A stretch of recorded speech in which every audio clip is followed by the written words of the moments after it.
इस कहानी की शुरुआत में ये दिखाया जाता है कि कैम्ब्रिज यूनिवर्सिटी के अंदर जो लैब होती है वहाँ पर बहुत सारे चिंपैंजी बंद है। वहाँ के बायोलॉजिस्ट चिंपैंजी के अंदर एक वायरस डाल रहे होते हैं जिसकी वजह से सारे चिंपैंजी बहुत ज्यादा अग्रेसिव होते हैं। इस लैब में एनिमल लिबरेशन वाले आते हैं। एनिमल लिबरेशन वाले लोग वो होते हैं जो जानवरों को छुड़वाते हैं जिनके ऊपर इंसान अत्याचार कर रहे होते हैं। इस लैब में बहुत सारे चिंपैंजी को इल्लीगल तरीके से बंद किया गया है, इसलिए वो इनको छुड़ाना चाहते हैं। तभी वहाँ पर जो लैब का आदमी होता है वो कहता है कि इन चिंपैंजी को बाहर मत निकालना, ये बहुत ज्यादा एग्रेसिव हैं, इनके बॉडी में वायरस है। लेकिन एनिमल लिबरेशन वाले लोग उनकी बात नहीं मानते और वो एक पिंजरे का दरवाजा खोल देते हैं और उसके अंदर जो चिंपैंजी होता है वो उस लड़की पर जो दरवाजा खोलती है उस पर हमला कर देता है और उसे बुरी तरह से घायल कर देता है। चिंपैंजी के घायल करने के बाद उस लड़की को कुछ होना शुरू हो जाता है। जब उसका साथी उस लड़की को देखने के लिए जाता है तो उस लड़की के मुंह से खून निकल रहा होता है। वो खून उस लड़के के ऊपर भी गिर जाता है। यहाँ पर लैब का आदमी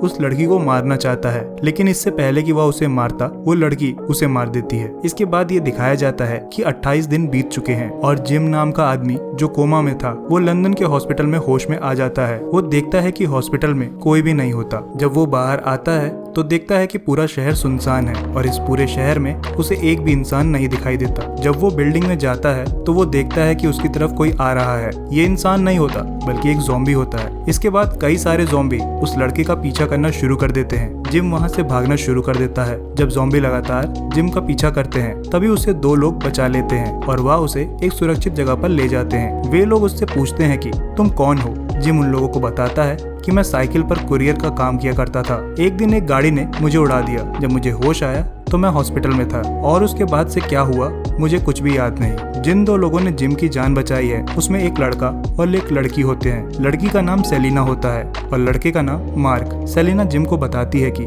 सबसे पहले खबरें अखबार में आई, उसके बाद टीवी में और इसके बाद सब कुछ हमारी आंखों के सामने होने लगा। ये लोगों के घर तक पहुंच गया। ये एक तरह का खतरनाक वायरस है जो लोगों के खून में है। जब तक सरकार पूरे शहर को खाली करवाती पूरा शहर तबाह हो चुका था। आखिरी न्यूज जब हमने सुनी थी तो उसमें ये बताया गया था कि ये शहर लगभग तबाह हो चुका है। आर्मी ने भी अपने घुटने टेक दिए हैं और इसके बाद से हमें कुछ नहीं पता। जिम बोलता है कि सरकार क्या कर रही है। सेलिना उसे बताती है कि यहाँ पर कोई सरकार नहीं है और ना ही बिजली है। पिछले 6 दिनों में तुम पहले ऐसे इंसान हो जो हमें जिंदा और सही सलामत मिले हो। जिम उनसे पूछता है कि तुम्हारे परिवार का क्या हुआ। वो लोग बताते हैं कि सब के सब मर चुके हैं। जिम कहता है कि मैं अपने परिवार को ढूंढने जाना चाहता हूँ। सेलिना कहती है अगर तुम बाहर गए तो तुम कभी वापस नहीं आ पाओगे। अगर तुम्हें जाना है तो कल हम सब चलेंगे, वो भी दिन में, क्योंकि रात को हम कहीं भी नहीं जा सकते। अगले दिन ये तीनों जिम के घर के बाहर पहुंच जाते हैं। जिम अपने घर पर जाता है और वहां देखता है कि उसके माता पिता ने सुसाइड कर लिया है। उनके हाथ में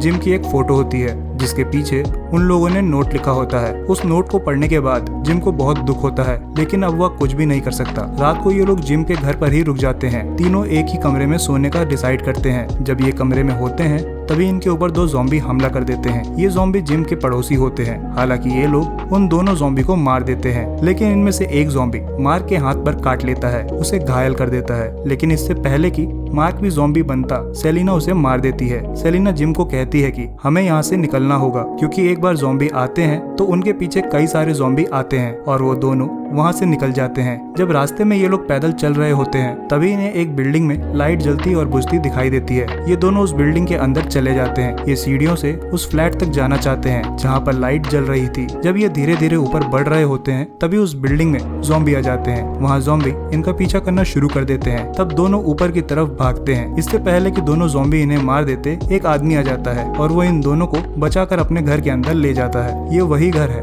जहाँ पर लाइट जल और बुझ रही थी। इस आदमी का नाम फ्रैंक होता है। इसके साथ उसकी बेटी भी होती है जिसका नाम हना होता है। रात को सभी सो जाते हैं। जब ये लोग सुबह उठते हैं तो फ्रैंक इन्हें रेडियो पर एक मैसेज सुनाता है। इस मैसेज में ये बताया जाता है कि हमारे पास इस वायरस का इलाज है। हमसे अगर आपको सुरक्षा चाहिए तो आप हम तक पहुंच सकते हो। वह इन्हें एक पता भी बताते हैं। फ्रैंक कहता है कि हमें वहां तक पहुंचने में 2 से 3 दिन लग जाएंगे। फ्रैंक कहता है कि हम सबको एक दूसरे की जरूरत है, हम सबको वहां जाना होगा। सेलिना कहती है कि अगर हम इतने लंबे सफर पर गए तो हम सब मर सकते हैं। फ्रैंक की बेटी कहती है कि वहां पर आर्मी है वो हमें बचा सकती है। हालांकि इन्हें अभी भी नहीं पता होता कि वहाँ पर आर्मी बची हुई है या नहीं, क्योंकि ये मैसेज रिकॉर्डेड है। लेकिन फिर भी ये लोग वहाँ जाने का रिस्क ले लेते हैं, क्योंकि इनके पास अब इसके अलावा और कोई ऑप्शन भी नहीं है। ये लोग एक गाड़ी लेकर उस तरफ निकल पड़ते हैं। कुछ दूर का सफर करने के बाद इनके सामने एक अंडरग्राउंड रास्ता आता है। जिम बोलता है कि हम इस रास्ते से नहीं जाना चाहिए क्योंकि वहाँ पर अंधेरा है, लेकिन फ्रैंक उनकी बात नहीं मानता क्योंकि वो एक शॉर्टकट है। वह उसके अंदर गाड़ी ले जाता है। यहाँ पर चारों तरफ बहुत सारी गाड़ियाँ खड़ी होती है, जिसकी वजह से वहाँ पर रास्ता ब्लॉक होता है। लेकिन फिर भी फ्रैंक अपनी गाड़ी को आगे बढ़ाता हुआ चला जाता है। कुछ दूर जाने के बाद जब बेसमेंट के अंदर जहाँ पर अंधेरा है, उनकी गाड़ी के आगे का टायर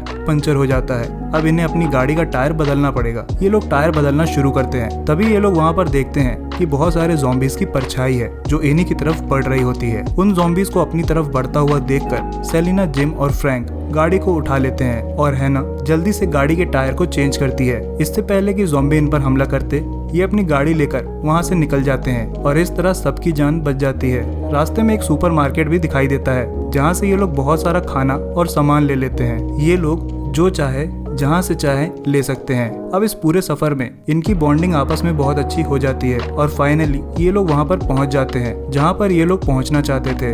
ये लोग देखते हैं कि वहाँ पर कोई आर्मी नहीं होती, जिसे देखकर इन्हें निराशा होती है। सेलिना बोलती है कि शायद यहाँ पर कुछ गड़बड़ हुई है, हमें यहाँ से चले जाना चाहिए। लेकिन फ्रैंक अभी भी वहाँ पर कुछ ढूंढ रहा होता है। वो देख रहा होता है कि शायद उन्हें यहाँ पर कोई इंसान दिख जाए। तभी वहाँ पर ऊपर एक डेड बॉडी दिखाई देती है। उसके ऊपर एक कौवा बैठा होता है और वह उसे खा रहा होता है। जब फ्रैंक ऊपर देख रहा होता है तो एक रक्त की बूंद उसकी आंखों में गिर जाती है। वो समझ जाता है कि अब वो भी एक ज़ॉम्बी बन जाएगा। वो अपनी बेटी से कहता है कि मैं तुमसे बहुत प्यार करता हूँ। उसकी बेटी उसके पास आना चाहती है, लेकिन फ्रैंक कहता है कि तुम मुझसे दूर रहो। सेलिना समझ जाती है कि ये इन्फेक्टेड हो चुका है। वो जिम को कहती है कि इसे मारो, ये इन्फेक्टेड हो चुका है। इससे पहले कि जिम उसे मारता, वहाँ पर एक नकाबपोश निकलता है और वो फ्रैंक को बहुत सारी गोलियां मार देता है। ये नकाबपोश एक आर्मी मैन होता है। वो तीनों को जीप में बैठाता है और अपने कैंप की तरफ ले जाता है। ये तीनों फ्रैंक की मौत से बहुत दुखी होते हैं, लेकिन अब ये कुछ भी नहीं कर सकते और ये लोग उस जगह पर पहुंच जाते हैं जहाँ पर आर्मी के लोग होते हैं। यहाँ पर इनकी मुलाकात होती है हेनरी से। हेनरी यहाँ पर जितने भी लोग होते हैं उन सबका हेड होता है। ये जगह सुरक्षित होती है, लेकिन आर्मी के पास इस वायरस का कोई इलाज नहीं है। हालांकि आपने रिकॉर्डिंग में इन्हें बोलते हुए सुना था कि हमारे पास इनका इलाज है,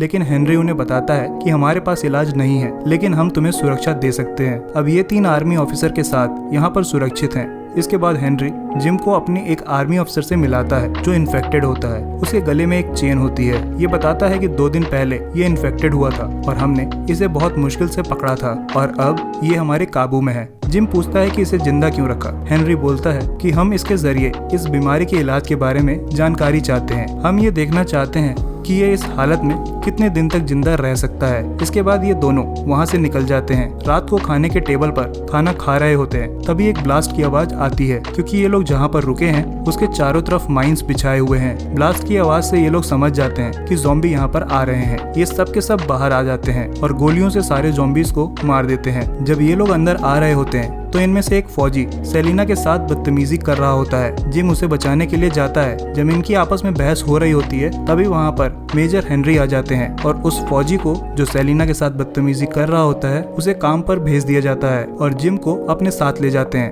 दरअसल हेनरी ने इन लोगों को यहाँ पर पनाह इसलिए दी होती है क्योंकि इनके साथ महिलाएं होती हैं, क्योंकि हेनरी ने अपने आर्मी फौजियों से ये वादा किया होता है कि वह उनको एक औरत लाकर देगा। वह उनसे अपने साथियों को और अपने आप को सेक्सुअल प्लेजर देना चाहता है। जब जिम को मेजर हेनरी के इरादों के बारे में पता चल जाता है, वो वहाँ से सीधा सेलिना और हेना के पास जाता है। वो कहता है कि चलो हमें यहाँ से निकलना होगा। अब ये तीनों यहाँ से निकलना चाहते हैं, लेकिन हेनरी के लोग ही जिम पर हमला करते हैं। लेकिन यहाँ पर एक सर्जन फेडरल होता है। वो इन लोगों का साथ देना चाहता है। वो अपने साथियों को बोलता है कि इन तीनों को यहाँ से जाने दो। वो उनकी तरफ गन तान देता है, लेकिन उनके साथी उसे भी बंदी बना लेते हैं और उसे और जिम को एक कमरे में बंद कर देते हैं। जिम को जब होश आता है तब फेडरल बोलता है कि हमारा कमांडिंग ऑफिसर पागल हो चुका है। यहाँ से बाहर 100 मील दूर ये वायरस नहीं फैला है। तुम खुद सोचो, ये वायरस समुंदर और पहाड़ों को कैसे पार करेगा। लेकिन ये बात हमारे मेजर को समझ नहीं आती। वो सोचता है कि मैं अपनी एक नई दुनिया यहाँ पर बसा लूंगा।